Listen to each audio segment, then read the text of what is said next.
Ekspozita është patjetër që është një format për të kujtuar përmes artit. U përpoqja që të punoj për një audiencë pak më të gjerë se vetëm artistët, me misionin brenda vetes që Ali Oseku nuk duhet të lënë në harres. Ali Oseku asnjëherë nuk i është dhënë merita dhe nuk është pozicionuar ashtu siç duhet. Jo se unë nëpërmjet kësaj ekspozite i jap të gjitha meritat, se nuk i kam në dorë, po t'i kisha në dorë do t'ja jepja të gjitha meritat. Do t'ja jepja të gjitha meritat si njeri, si artist, si pedagog, si mik, si baba, si bashkëshort. Do t'ja jepja në mënyrë absolute, notën 10 për të gjitha. Nuk e kam unë. Unë kam bërë kam vendosur një shenjë, kam bërë një shenjë, kam treguar një model, se si ne, kolegët, po jo vetëm ne, duhet ta vlerësojmë artistin.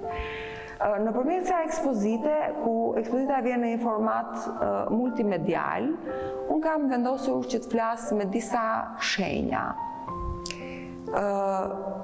Shenja e parë është diploma, që ne e folëm, shenja e dytë është cikli i punëve, të cilat janë 2012-2013, ku kemi një projektor i cili nëpërmjet kolegëve në u përpoqëm të mbledhim fotot që kishim me të në momente të ndryshme, në kujtimesh. Morëm disa dokumentar të prodhuar nga Radio Televizioni Shqiptar, ku ai flet për artin e tij, për veprën e tij në studion e tij. Dhe ma lejoni një ndërhyrje profesoresh dhe zëri shoqëron kundruesin apo vizitorin në gjithë ekspozitën. Dhe ishte një gjetje shumë e bukur. Dhe faleminderit që e ke perceptuar këtë gjë, sepse për ndryshe është heshtje, është vetëm zëri i Aliut, është heshtje. Në sallën ku janë fotot e kujtesës së Aliut, është edhe një pikturë e Aliut e viteve 85-86, një portret që i ka bërë bashkëshortes së tij Luçës, dashurisë jetës së tij Luçës. Ishte fantastike. Dhe Luça është aty bashkë me të. Më pas është një cikël që ai e ka bërë vitet e fundit, kur bashkëshortja e tij u smor dhe ai nuk ishte më atë dëshirën, domethënë një pjesë e shpirtit të tij, e jetës së tij nuk ishte më e njëjta. Dhe nuk ishte më e njëjta dëshirë për të shkuar në studio. Dhe shkonte pak për t'i bërë qefin gruas, për të prekur pak materialin dhe pjesën tjetër të ditës e kalonte në shtëpi.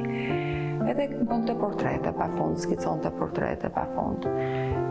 Ishin mbi 100 skica, unë përpoqja të marr ato skica ku është Aliu në momente të ndryshme, në pozicione të ndryshme, domethënë, si një reflektim për gjendjen e tij të asaj periudhe, dhe them që ato portrete e shprehin më së miri gjendjen e tij.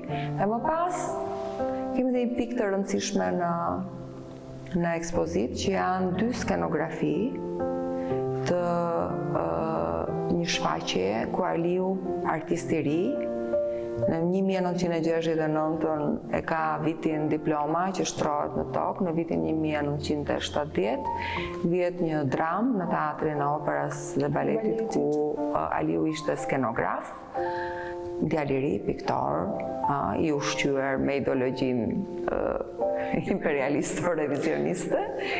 Dhe janë 2 skenografitë e Fadil Pachramit, viti 61.